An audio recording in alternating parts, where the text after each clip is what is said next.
Welcome guys, आपका स्वागत है ड्रीम है एकेडमी में। आज हम बात करेंगे मेंस एग्जामिनेशन की और उसके बारे में डिटेल सिलेबस जो हमें जेकेपीएससी ने दिया है उसके मुतालिक हम बात करेंगे। और डिटेल सिलेबस का मतलब यहाँ पे मैं आपको पूरी जानकारी दूंगा कि कितने मार्क्स से और कौन कौन से पेपर्स में कितने मार्क्स से और क्या क्या सिलेबस से इन डेप्थ हम जान लेंगे।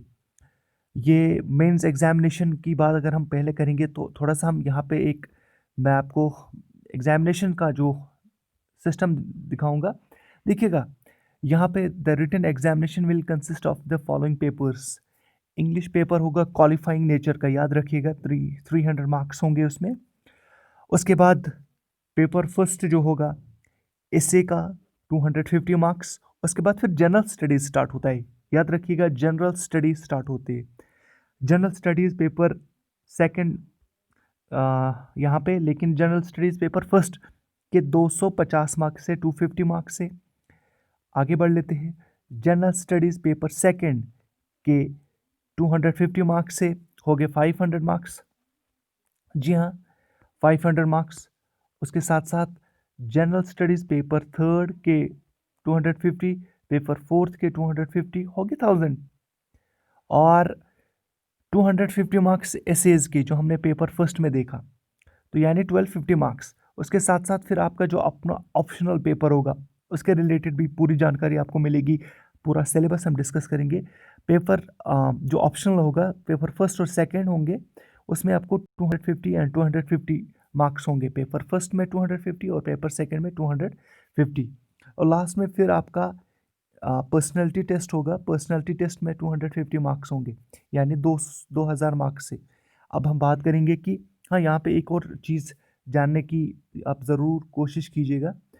जो इंग्लिश पेपर होगा, the paper on English will be of matriculation और equivalent standard and will be of qualifying nature.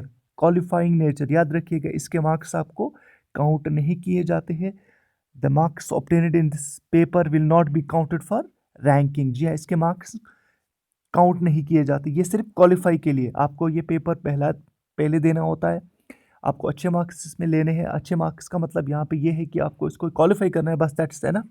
और आगे बढ़ लेते हैं। अब हम जान लेंगे पेपर फर्स्ट कौन सा है जनरल स्टडीज़ का। पेपर फर्स्ट, यहाँ पे आप कंफ्यूज नहीं हो जाना। पेपर सेकंड का मतलब है यहाँ पे पहला पेपर फर्स्ट हो गया ऐसे। पेपर सेकंड शुरुआत होती है जनरल स्टडीज़ की। और जनरल स्टडीज़ पेपर फर्स्ट में आपको क्या पूछा जाएगा? Indian heritage, culture, history, geography of the world and society. अब ये है क्या इंडियन कल्चर और हेरिटेज? देखिए, इंडियन कल्चर के बारे में आपको थोड़ी सी जानकारी होनी चाहिए। Modern Indian history from about the middle of the 18th century, that means जो हम फ्रीडम स्ट्रगल की बात कर रहे हैं वहाँ से आपको पढ़ना है ये मिडल ऑफ द, यानी आपको एक तरह से आपको अच्छी प्रिपरेशन हिस्ट्री में भी करनी है।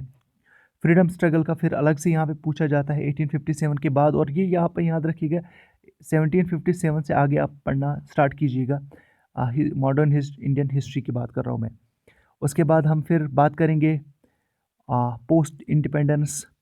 उसके बाद इंडिपेंडेंस के बाद क्या क्या चीज़ें हुई, history of the world. History of the world उसमें आपको जो जो पॉलिसीज़ वहाँ पे जैसे कि कैपिटलिज्म है, सोशलिज्म है, ये आपको जहन में रखना है। उसके बाद silent features of Indian society, diversity के बारे में पढ़ना है।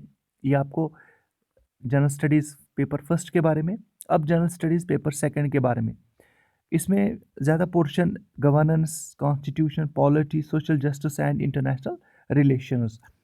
अब आप कॉन्स्टिट्यूशन का आपको थोड़ा सा पता होना चाहिए, इसका हिस्टोरिकल बैकग्राउंड और इवोल्यूशन कैसे हुआ, अमेंडमेंट, सिग्निफिकेंट प्रोविजंस क्या क्या है, basic structure, functions and responsibilities of the union and the states. जी हाँ, सेपरेशन ऑफ पावर्स यानी डिवीजन ऑफ पावर्स। उसके बाद comparison of the Indian constitutional scheme with that of other countries. आगे बढ़ लेते हैं। फिर पार्लियामेंट एंड स्टेट लेजिस्लेचर, यानी आपको पूरी तरह से विस्तार से आपको क्या करना है, कॉन्स्टिट्यूशन को पढ़ना है, स्ट्रक्चर पढ़ना है, उसका salient features of the representation of people's act, statutory, regulatory and other quasi judicial bodies.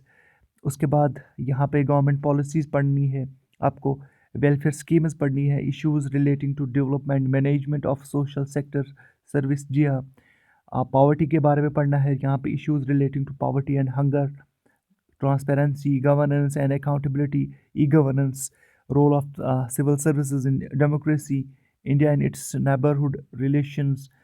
ये आपको फॉरेन पॉलिसी में आपको आता है सारा, खासतौर पर India and its neighbourhood relation.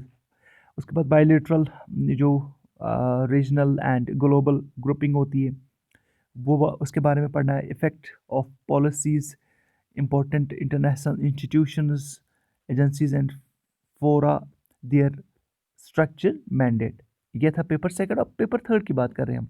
Paper third आपको पढ़ना है, यहाँ पे देखिएगा पेपर थर्ड, इन सब के पेपर्स के मार्क्स 250 है, और हम आपको इसका जो पीडीएफ है वो प्रोवाइड करेंगे हम हमारी जो चैनल है, चैनल कह सकते हैं हम, टीम टेलीग्राम पर ड्रीम हाई एकेडमी के नाम पे, JKSSB JKPSC पे आप जाके वहाँ पे ज्वाइन कर लीजिएगा, और वहाँ पे हम ये सारा सिलेबस आपको प्रोवाइड कराएंगे।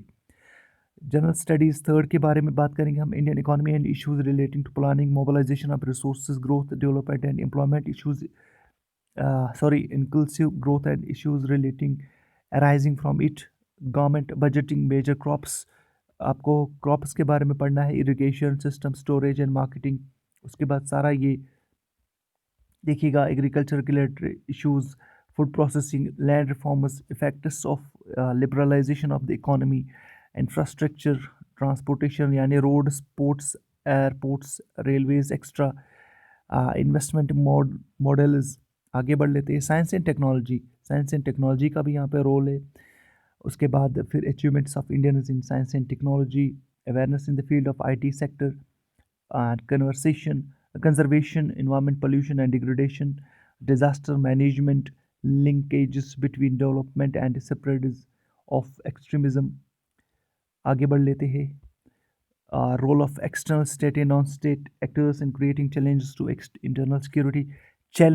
internal security, साइबर जो सिक्योरिटी है उसके बारे में, ये सारा आपको पढ़ना है, ये सारा आपको कंप्लीट करना है। Various security forces and agencies and there mandate. आगे बढ़ लेते हैं, पेपर फोर्थ के बारे में बात करेंगे हम। पेपर फोर्थ ये इस इंटीग्रिटी और एप्टीट्यूड के बारे में है। एथिक्स, इंटीग्रिटी और एप्टीट्यूड के बारे में। Ethics in human interface, essence, determinants and consequences. ठीक है, ये आपको पढ़ना है एथिक्स के बारे में। आगे बढ़ लेते हैं, उसके बाद एप्टीट्यूड के बारे में क्या पढ़ना है आपको। Content, structure, function in influence, its influence and relation with thought and behaviour, moral and political attitude, social influence and persuasion. Aptitude, ये एटीट्यूड था या aptitude and foundational values for civil service, integrity, impartiality and non partisanship, objectivity, dedication to public service, sympathy. जी हाँ, ये आपको पढ़ना है। Emotional intelligence, concepts, contribution, public service, problems, ये सारा आपको पढ़ना है। ये इसका सिलेबस है, ठीक है। तो आपको ये मिलेगा कहाँ पे, ये सारा इसका PDF मिलेगा। आप जाके ज्वाइन कर सकते हो टेलीग्राम चैनल पे, ड्रीम एकेडमी पे, वहाँ पे आपको ये सारा सिलेबस मिलेगा। हम प्रोवाइड करेंगे वहाँ पे पॉसिबल जो भी नोट्स होंगे हमारे पास। लेकिन ये जो एक्चुअल में बच्चे जो है, स्टूडेंट्स जो है कंफ्यूज हो जाते हैं कि मार्क्स किस पोर्शन में कितने हैं। देखिएगा, पहले इंग्लिश में 300 मार्क्स से, लेकिन ये क्वालिफाइंग पेपर है। फिर एसए का 250 मार्क्स से, पेपर फर्स्ट है ये। उसके बाद जनरल स्टडीज़ के 4 पेपर्स आएंगे आपको, general studies paper first, general studies paper second, general studies paper third and general studies paper 4। इन सब के 250 मार्क्स से, चारों के 250 मार्क्स से। उसके बाद आपका ऑप्शनल जो है उसके पेपर फर्स्ट और पेपर सेकंड 250 मार्क्स से, दोनों के यानी 500 मार्क्स मिला के। उसके बाद 250 मार्क्स होते हैं पर्सनैलिटी टेस्ट के, और कुल मिला के ग्रैंड टोटल 2000 का बन जाता है। तो आप जो भी आपका सिलेबस होगा बाकी सब्जेक्ट से रिलेटेड, आप कमेंट कीजिए कौन कौन के सब्जेक्ट्स को आपको सिलेबस चाहिए। फुल सिलेबस, हम डिटेल्ड सिलेबस हम आपको प्रोवाइड कराएंगे। आप कमेंट कीजिए, इसको लाइक कीजिए और शेयर कीजिए अपने दोस्तों के साथ। लेकिन कमेंट यहाँ पे इतना कीजिए कि कौन से सब्जेक्ट का आपको सिलेबस चाहिए। तो थैंक यू गाइज़।